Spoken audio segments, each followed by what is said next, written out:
controversial football opinion here is I got to touch on Kendrick Lamar. I get that people didn't like it. I get that they weren't entertained. They weren't whatever. If you weren't entertained, guess what? The message wasn't for you. It's like reading a book. If you go buy a book off of Amazon and you get the book and you come home and you read the book and you hate the book, it's not the book's fault that you didn't like it. You picked that book. You sat down and you decided to watch the Super Bowl halftime show. You decided to sit down because you wanted to be entertained.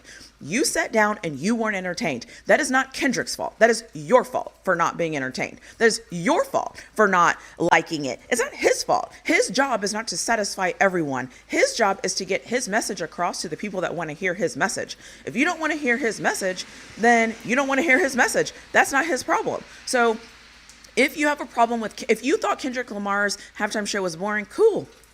Good for you. Good for you. If you didn't like Kendrick Lamar's performance, good for you.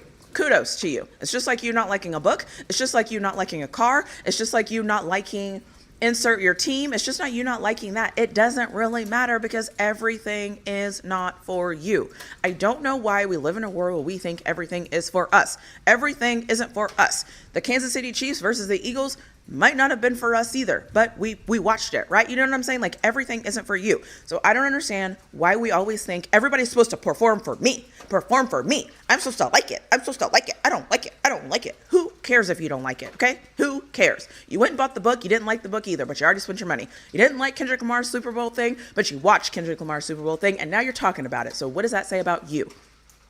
That is my tangent on that.